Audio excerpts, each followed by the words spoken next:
Hi learners, how are you? I hope you are fine. Today we are with another story. Its title is The Lost Word, العالم الضائع.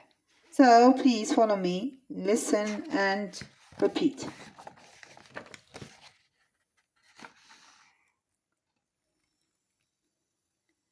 Ned Mellon, a reporter, fell in love with Gladys Hangerton. He asked her to marry him, but she said no, because she wanted to marry a hero.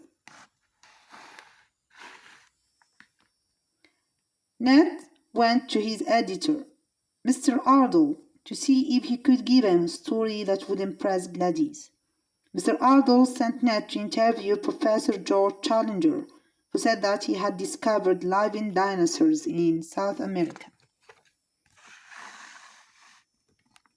Ned pretended to be a science student, and he wrote a letter to Professor Challenger.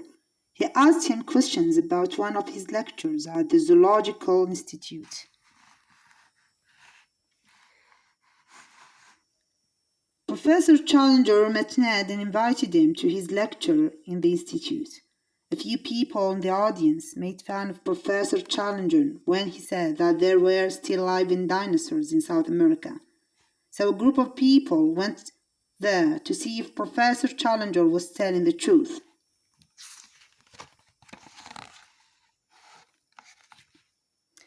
The people who went on the expedition were Professor Summerlee, Lord John Ruxton, and Ned Mellon.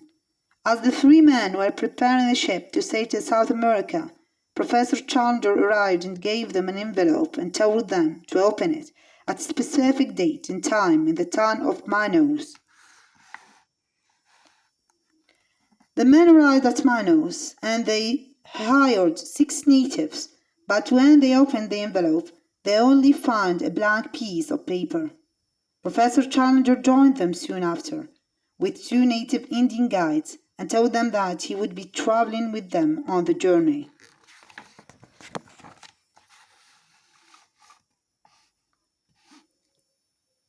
He went on a boat that would take them down the Amazon River. During the whole journey, Professor Summerlee argued with Professor Challenger. While walking through the jungle, they spotted a winged animal. Professor Challenger called it a pterodactyl, but Professor Summerlee claimed it was just a stork. The men arrived at the bottom of the hill. They wanted to climb the cliffs surrounding the hill. They discovered the base camp of Mapplewhite, the men who discovered the hill.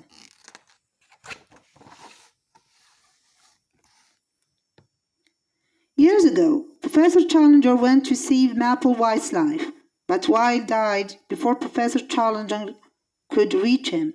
Professor Challenger found a sketchbook in White's pocket that had details about the location of the hill and what was on it. One night, the men roasted a wild animal for their supper. Suddenly, a large creature flew down to take away their food. Professor Summerlee said that the animal was the pterodactyl. The 2 professors finally became friends.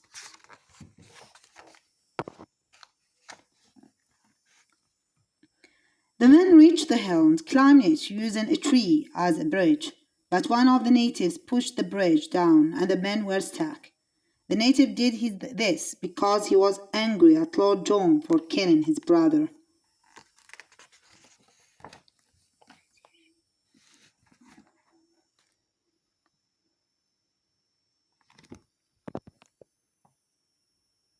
The men reached a pterodactyl nest in a volcano where they were attacked. They escaped and went to the camp, but it was destroyed by an unknown creature. The following night, they heard 2 dinosaurs fighting. Professor Summerlee told his companions to leave the island quickly.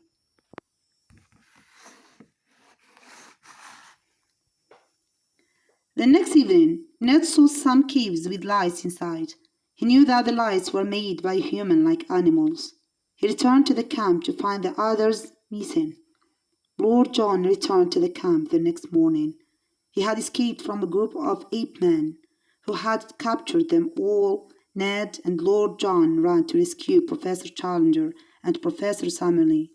Then they joined the Akala tribe, who lived in the caves, to fight and defeat the ape-men. The Akala's chief's son helped the four men to leave the hill.